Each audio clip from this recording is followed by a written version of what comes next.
And I just request the next speaker, Dr. Lalit Verma, to please come and give his next talk. And please, I request my other speakers to please take over because I have to leave and I have a flight. So I request Dr. Ajay, Dr. Drais, and Dr. Vishal to please come on the dais and please take over. Thank you. Which all the VR surgeons actually do it, but sometimes you can be caught in a situation where despite taking all the described measures, still you may land up in issues. So thank Bhuvan for conceptualizing the course, although at the fag end, but still I think its topics are pretty good. So my job is to tell that if the cannula is not in position, what to do. So in all the vitreous surgeries, we keep stressing that infusion cannula is first in and last out, because that has to be there. And before we put on the infusion, we always check and confirm. The tip should always be visible. You cannot turn on. And whenever our resident or sister is visiting, sister will ask, tip visible, tabhi infusion on karna, nahi to nahi karna. So this is the general principle in all MIVS, all vitrectomies. But there are situations which, you should be careful. One is if it's a bullous RD. Bullous RD, sometimes the tip of the cannula may not be seen.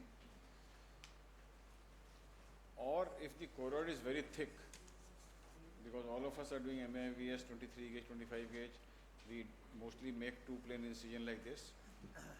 So situations like RD plus choroidal detachment, situation like inflammatory conditions like endophthalmitis, uveitis, or if there is a gross hypotony. So these situations where I have also been caught that infusion cannula placement becomes slightly tricky. So this is one situation. I have only 2 videos to show. This one situation, a chronic endophthalmitis, recurrent endophthalmitis. So we decided to go ahead with vitrectomy because multiple injections had already been done. So notice we have started infusion in this eye, but somehow depression, can't see the tip. It is obscured. So we make this opening in the upper temporal part. Ideally, it should have been made in the upper nasal part first actually. But with the help of this cutter, without the infusion being on, you cut this tissue which is obscuring the view of the, and then depress again. Depress again, there may be some tissue which is on the tip. You have to incise that with the MVR blade or cut it if it is possible. And once it is done, then you go ahead and proceed with vitrectomy. This is another patient of actually again endophthalmitis, where it was hypotony. So what I did here was a needle infusion first. You can have a syringe with the needle attached, thin bore needle, and infuse so as to firm up the globe. So once the globe is firm, then comes this big cannula, which is a 6mm cannula.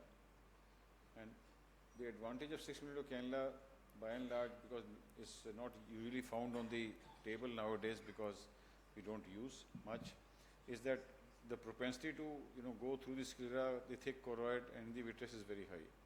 And second point is, do not angle it, go straight directly inside, then you will be able to see.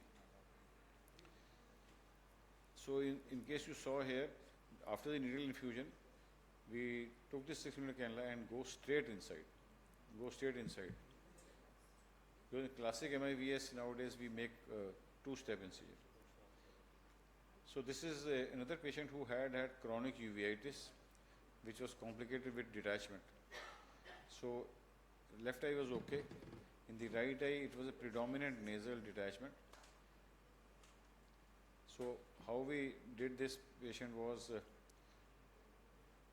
pupil was reasonably big, and there was this signs of uveitis. You can see on this anterior surface of lens, a lot of synechia, a lot of broken synechia, pigment capsule.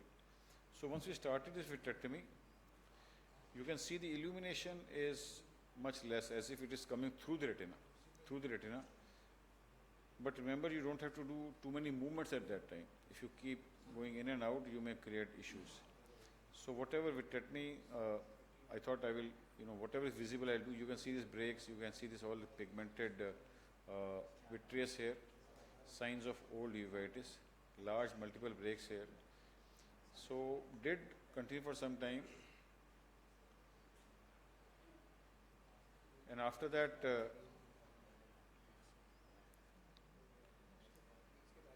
change this position.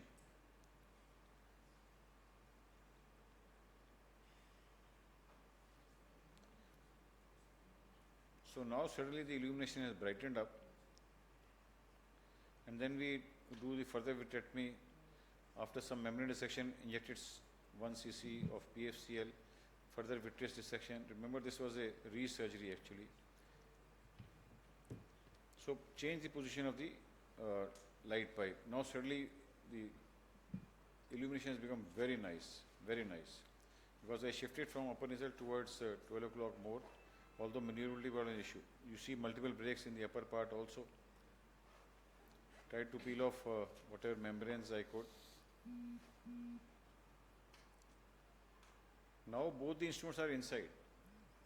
So now once we thought that everything is good, so we started this air fluid exchange.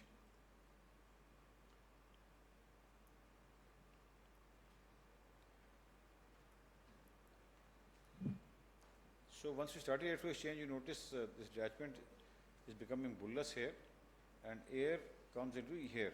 This is the air which is coming to subretinal space now.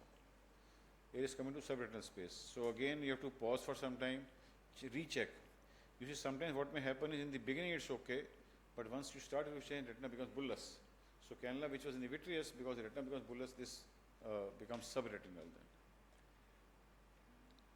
So at this time, again recheck, again made another opening here. This opening was straight compared to the previous opening, which was angled. So this is actually big cannula. So now again illumination is very good. So first job was to remove this air through the retinotomy. It came out from here. So then did air fluid exchange properly with no subretinal component of air. And then retina got settled actually nicely. Put in silicone oil. This was because his third surgery, and lasered all the breaks. Lasered entire 360 degrees. So this is post-operative picture, retina nicely settled and doing well. So take home is that there are situations where, you know, cannula may be subretinal or in the initial part, or may become subretinal. The tip of the red flag signs are the tip of the port not visible, or illumination becomes less, or RD suddenly becomes balloonous and air going subretinal. So I try to show all these 4 things here. And if subretinal, maintain your piece. Do not suddenly take out the instrument and put more instruments. Frequent exchange of instruments should be avoided. Otherwise, you may push the retina so much that there may be a break formation or in the periphery. And sudden movements can lead to actually a lot of complications. Can change the position of ports like I did in relation to the bullous RD, and port entry can be 1 step instead of angle steps. These are especially relevant in situations where choroid thickness is expected to be more than usual. So you have to be mentally prepared that in such situation maybe 6 mm cannula. So whenever I do endophthalmitis, I normally keep a 6 mm cannula with me, or remember to put it straight. And then I think you can work very effectively. Thank you very much. These are the couple of thoughts, processes I had.